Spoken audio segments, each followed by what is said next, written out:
لیکن پھر مارچ 2003 میں انٹرنیشنل اسپیس اسٹیشن میں ایک ایکسپیریمنٹ کیا گیا جس نے صدیوں پرانے اس سوال کا جواب دے دیا۔ ایسٹروناٹ ڈان پیٹٹ ISS میں موجود مختلف چیزوں کے ساتھ ایکسپیریمنٹ کر کے یہ دیکھنا چاہتے تھے کہ یہ چیزیں اسپیس میں کیسے بیہیو کرتی ہیں۔ انہوں نے پانی کے ببلز بنائے اور اس کے اندر ڈیزالو ہونے والی ٹیبلٹس کو ڈالا، رنگین پانی کی بھنوریں بنائی اور ایک پلاسٹک بیگ میں نمک ڈال کر اسے اسپن کیا۔ ان ایکسپیریمنٹس کا مقصد ویسے تو کچھ اور تھا، لیکن ان کے آخری ایکسپیریمنٹ نے صدیوں پرانے سوال کا جواب دے دیا۔ جب نمک کو پلاسٹک بیگ میں ڈالا گیا تو تھوڑی دیر کے بعد سالٹ پارٹیکلز ایک دوسرے کے ساتھ چپک گئے، کیونکہ اسپیس میں یہ پارٹیکلز ایک دوسرے کو اٹریکٹ کرتے ہیں۔ سائنٹسٹ کا ماننا ہے کہ مالیکولر کلاؤڈ کے اندر چھوٹے بڑے ذرات جو سارے سورج کے گرد ایک ہی ڈائریکشن میں گھوم رہے تھے، وہ آپس میں اسی نمک کی طرح جڑ گئے اور یہیں سے پلینٹس کے بننے کی شروعات ہوئی۔ قریب 4.5 ارب سال پہلے مالیکولر کلاؤڈ میں بھی اسی طرح پارٹیکلز مل کر ایک جھنڈ بنانے لگے، ٹھیک اسی طرح جیسے ڈان پیڈٹ کے ایکسپیریمنٹ میں نمک کے ذرات ایک دوسرے سے مل رہے ہیں۔ جب اس جھنڈ کا سائز 1 کلومیٹر تک یعنی ایک پہاڑ کی سائز جتنا بڑا ہو گیا تو اس کی اپنی گریوٹی اتنی زیادہ ہو گئی کہ اس نے آس پاس کے پارٹیکلز کو بھی اپنی طرف اٹریکٹ کرنا شروع کر دیا، ٹھیک اسی طرح جیسے ویکیوم کلینر مٹی کو اپنے اندر سک کرتا ہے۔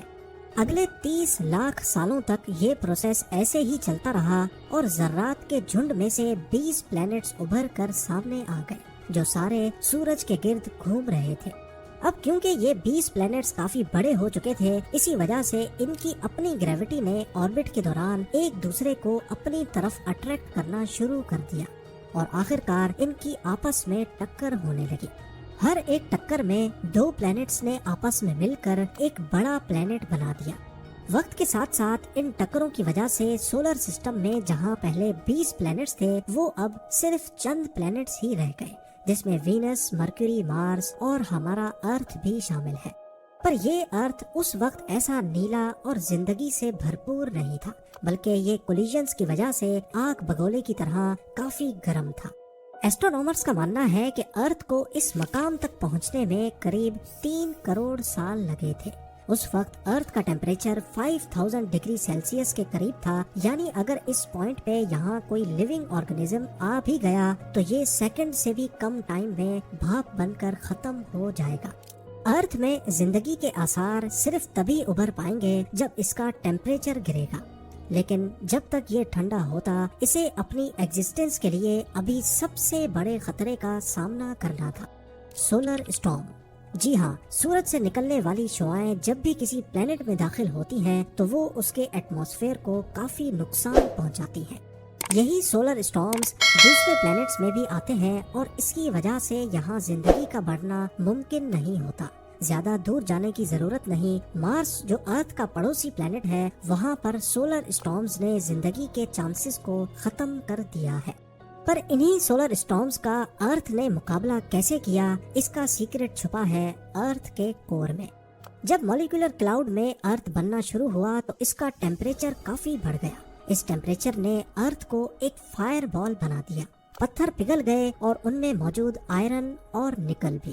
اب کیونکہ آئرن اور نکل کا وزن کافی زیادہ ہوتا ہے تو وہ ارتھ کے کور میں گرنا شروع ہو گئے۔ جیو فزسسٹس کا ماننا ہے کہ جب بھی مولٹن آئرن کو گول گھمایا جائے تو وہ اپنے گرد ایک میگنیٹک فیلڈ بنا دیتا ہے۔ اب کیونکہ ارتھ کے کور میں مولٹن آئرن کی کوانٹٹی زیادہ ہے، تبھی وہ ایک میگنیٹک فیلڈ جنریٹ کرتا ہے، اور اسپیس میں یہ میگنیٹک فیلڈ کا اثر جہاں تک رہتا ہے اسے میگنیٹو اسفیئر کہتے ہیں۔ نارملی یہ میگنیٹک فیلڈ ارتھ کی وہ سائیڈ جو سورج کو فیس کر رہی ہے اس میں 3,70,000 کلومیٹر تک پھیلی ہوئی ہے، یعنی لگ بھگ جتنا دور چاند ہے، اور جو سائیڈ سورج کو فیس نہیں کر رہی اس میں ارتھ کی میگنیٹک فیلڈ لاکھوں کلومیٹرز تک پھیل جاتی ہے۔ یہی وجہ ہے کہ سورج سے نکلنے والی ریڈیشنز کو میگنیٹک فیلڈ روک دیتی ہے۔ نارتھ اور ساؤتھ پول پہ یہ میگنیٹک فیلڈ کم ہے تو یہاں پر یہ ریڈیشن ایٹماسفیئر میں داخل ہو کر پارٹیکلز کے ساتھ مل کر اورورا ایفیکٹ پیدا کرتی ہے، جنہیں ہم ناردرن اور سدرن لائٹس بھی کہتے ہیں۔ لیکن یہ ریڈیشنز اتنی کم ہے کہ اس کا کوئی نقصان نہیں ہوتا۔ نیا ارتھ جس نے سولر اسٹارمز کا مقابلہ تو کر لیا، پر ابھی بھی یہ زندگی کے لیے پرفیکٹ نہیں تھا۔ ارتھ کو ایک اور مشکل ترین مرحلے سے بھی گزرنا تھا، ایک پلینٹ کولیجن۔ اس کا ہم انسانوں کو پتہ کیسے چلا؟ اس امریکہ نے کئی اپولو مشنز پلان کیے اور ایسٹروناٹس کو ریسرچ کے لیے چاند پر بھیجا۔ پہلے یہ مانا جاتا تھا کہ چاند ارتھ کا ہی ٹکڑا ہے جو کسی وجہ سے ارتھ سے الگ ہو گیا، لیکن جب ایسٹروناٹس چاند پر گئے اور وہاں پتھروں کے کچھ سیمپلز لے کے آئے تو دیکھنے میں یہ پتھر ارتھ پر پائے جانے والے پتھروں جیسے نہیں دکھتے تھے۔ ایسا معلوم ہوتا ہے کہ ان پتھروں کو جلایا گیا ہو۔ مزید انویسٹیگیشن سے معلوم پڑا کہ چاند اور ارتھ کے پتھر میں موجود آکسیجن آئسوٹوپس ایک جیسے ہیں، جس سے یہ ثابت ہوتا ہے کہ چاند تھا تو پہلے ارتھ کا ہی حصہ، لیکن بہت زیادہ گرمائش نے اس کا یہ حال کیا ہے۔ اتنی زیادہ گرمائش صرف ایک ہی چیز پیدا کر سکتی ہے، اور وہ ہے کسی اور پلینٹ کا ٹکرانا۔ جب ارتھ آہستہ آہستہ ٹھنڈا ہو رہا تھا، اس وقت ایک دوسرا پلینٹ ارتھ کی طرف بڑھنے لگا۔ یہ پلینٹ قریب مارس کی سائز جتنا بڑا تھا اور اس کو تھیا کا نام دیا گیا ہے۔ جب تھیا ارتھ سے ٹکرایا تو بہت ساری انرجی ریلیز ہوئی۔ ارتھ اور تھیا کے جلتے ہوئے ٹکڑے آسمان میں پھیل گئے اور آخر کار ارتھ کو آربٹ کرنے لگے۔ ارتھ کو آربٹ کرتے یہ ٹکڑے اگلے ہزاروں سالوں تک اسی طریقے سے ایک دوسرے سے جڑتے گئے جیسے مالیکولر کلاؤڈ میں پارٹیکلز جڑے تھے، اور یوں جنم ہوا چاند کا۔ پہلے چاند ارتھ کے کافی قریب تھا۔ ایکسپرٹس کا کہنا ہے کہ ابھی جتنا ہمیں چاند دکھتا ہے، پہلے یہ 15 ٹائمز زیادہ بڑا تھا، لیکن آہستہ آہستہ قریب 1.5 انچز پر ایئر کے حساب سے یہ ارتھ سے دور ہو رہا ہے۔ آپ کو یہاں بتاتے چلیں کہ تھیا کا ارتھ کے ساتھ ہولناک ٹکراؤ اور چاند کا پیدا ہونا، یہ وہ دو ایونٹس تھے جن کی وجہ سے آج ہم اس دنیا میں موجود ہیں۔ سائنٹسٹ کا ماننا ہے کہ یہ دو ایونٹس اگر نہیں ہوتے تو شاید ارتھ پر کبھی زندگی آ ہی نہیں پاتی۔ پر آخر کیسے؟ جب مارس کے سائز جتنا پلینٹ ارتھ سے ٹکرایا تو اس نے ارتھ کو ایک سائڈ پہ جھکا دیا، اس کو تھوڑا سا ٹلٹ کر دیا۔ ارتھ جو پہلے اپنے ایکسس پہ ہی روٹیٹ کر رہا تھا، اب یہ 23.5 ڈگریز کے اینگل پہ ٹلٹ ہو گیا، اور اس ٹلٹ نے ارتھ کو دیے مختلف قسم کے موسم۔ جیسا کہ آپ جانتے ہیں کہ زمین کی ایک فل روٹیشن ایک دن کو ظاہر کرتی ہے، اور سورج کے گرد ایک پورا چکر ایک سال کو۔ اب کیونکہ ارتھ 23.5 ڈگریز پہ جھکا ہوا ہے، تو سال کے وہ مہینے جب ناردرن ہیمیسفیئر سورج سے زیادہ قریب ہوتا ہے، تب یہاں گرمیوں کا سیزن ہوتا ہے، اور سردیوں میں یہی حصہ سورج سے دور ہو جاتا ہے۔ اس ٹلٹ کی وجہ سے ارتھ کے سرفیس پر پورا سال ایک جیسی گرمائش نہیں پڑتی اور نہ ہی ایک جیسی ٹھنڈ۔ ان بدلتے موسم کی وجہ سے ہمیں مختلف فروٹس اور سبزیاں کھانے کو ملتی ہیں، سال بھر مختلف رنگ دیکھے جا سکتے ہیں، اور مونسون میں بارش کے سائیکل کی وجہ سے پینے کا صاف پانی ریورز کے ذریعے ملتا ہے۔ اس کے علاوہ چاند کے بننے کی وجہ سے سمندری لہریں بھی بنتی ہیں۔ یہ لہریں سمندری مخلوق کے لیے نیوٹرینٹس فراہم کرتی ہیں، کیونکہ اگر یہ لہریں نہ ہوتی تو سمندر میں نیوٹرینٹس صرف چند اسپاٹس پہ ہی رہتے۔ لیکن یہاں پر سوال یہ پیدا ہوتا ہے کہ سمندر میں لہریں تو تب بنیں گی جب ارتھ پر پانی ہوگا، جو زندگی کے لیے سب سے اہم ہے۔ تو پھر آخر ارتھ پر پانی آیا ہی کہاں سے؟ یہ سائنٹیفک کمیونٹی کے لیے سب سے بڑی مسٹری رہی ہے۔ جنوری 2005 میں ناسا نے ڈیپ امپیکٹ نامی ایک پروب اسپیس میں لانچ کیا۔ اس کو 27 کروڑ کلومیٹر دور ٹیمپل 1 نامی ایک کومٹ کے پاس بھیجا گیا۔ اس پروب کے آگے 350 کلو کا کاپر امپیکٹر لگایا گیا، جسے ٹیمپل 1 سے جا کر ٹکرانا تھا۔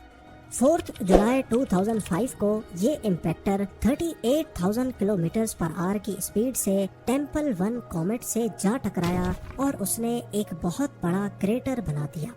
اس امپیکٹ کو ڈیپ امپیکٹ پروب پہ لگے ریڈیو ٹیلیسکوپس کی مدد سے کیپچر کیا گیا، اور اس ٹیلیسکوپ نے جو کچھ دکھایا وہ واقعی کافی حیران کن تھا۔ ٹکر کی وجہ سے جو لائٹ نکلی، اس کو اسپیکٹروسکوپی کی مدد سے اینالائز کرنے پر معلوم پڑا کہ ٹیمپل 1 کے اندر برف کی فارم میں پانی بھرا ہوا ہے۔ اب یہ تو ثابت ہو گیا کہ سورج سے بہت دور ایسٹرائڈ بیلٹ میں موجود کومیٹس کے اندر پانی موجود ہے، لیکن آخر یہ کومیٹس اپنا آربٹ چھوڑ کر ارتھ تک آئے کیسے، اور وہ بھی کروڑوں کی تعداد میں۔ ایکسپرٹس کا ماننا ہے کہ یہ کام ہمارے سولر سسٹم میں موجود سب سے بڑا پلینٹ ہی کر سکتا ہے، جوپیٹر۔ جی ہاں، جوپیٹر ہمارے سولر سسٹم کا سب سے بڑا پلینٹ ہے، اور ظاہر ہے اس کی گریوٹی بھی ارتھ سے کئی گنا زیادہ ہے، اور اس کی خاص بات یہ ہے کہ یہ ایسٹرائڈ بیلٹ کے بالکل قریب آربٹ کرتا ہے۔ ایسٹرونامرز کا ماننا ہے کہ پاسٹ میں ایسٹرائڈ بیلٹ میں جتنے بھی بڑے سائز کے کومیٹس اور ایسٹرائڈز موجود تھے، ان کے نارمل آربٹ کو جوپیٹر کی گریوٹی نے ایلپٹیکل آربٹ میں کنورٹ کر دیا۔ نارمل سرکولر آربٹ وہ ہوتا ہے جب ایسٹرائڈ سورج کے گرد پرفیکٹ سرکل میں چکر لگا رہے ہوں، لیکن جب جوپیٹر کی گریوٹی نے ان کو اپنی طرف اٹریکٹ کیا تو وہ اپنے سرکولر آربٹ سے نکل کر اوول شیپ کے آربٹ میں چلے گئے، جسے ایلپٹیکل آربٹ کہتے ہیں۔ اور اسی دوران جب وہ ارتھ کے راستے میں آئے تو گریوٹی نے ان کو ارتھ پر کھینچ لیا۔ جیولوجسٹ کا ماننا ہے کہ پانی ارتھ پر شروعات میں نہیں تھا، بلکہ یہ ارتھ کے پیدا ہونے کے 50 کروڑ سال بعد یہاں آیا ہے۔ پر یہ ہمیں پتہ ہی کیسے چلا؟ زرکون ایک منرل ہے جو پتھروں میں پایا جاتا ہے، اور اس کے بننے کے لیے پانی بہت ضروری ہے، اور کیونکہ اس میں یورینیم کے ذرات بھی ہوتے ہیں، اسی وجہ سے ریڈیو ایکٹیو ڈیکے کی مدد سے اس کی ایج کا پتہ لگایا جا سکتا ہے۔ ابھی تک ارتھ پہ موجود جتنے بھی زرکون کے سیمپلز کی ایج نکالی گئی ہے، اس سے معلوم ہوتا ہے کہ وہ 4 ارب سال پہلے بنے تھے، یعنی ارتھ پیدا ہونے کے 50 کروڑ سال بعد۔ مولیکولر کلاؤڈ سے ارتھ کی پیدائش، مارس جتنے بڑے تھیا کا ٹکرانا، ارتھ کا ٹلٹ ہونا، اور چاند کی وجہ سے سمندر میں لہریں پیدا ہونا، کروڑوں کلومیٹرز دور جوپیٹر کی وجہ سے ارتھ کو پانی ملنا، زندگی کے آثار بہتر ہوتے دکھائی دیتے ہیں۔ یہاں تک ارتھ کا ٹیمپریچر کافی حد تک گر چکا تھا، قریب 100 ڈگری سیلسیس تک، لیکن زندگی کے لیے سب سے اہم چیز ابھی بھی ارتھ میں نہیں تھی، آکسیجن۔ تو اب آپ مجھے کامنٹ سیکشن میں بتائیں کہ ارتھ کے ایٹماسفیئر میں آکسیجن کیسے آیا۔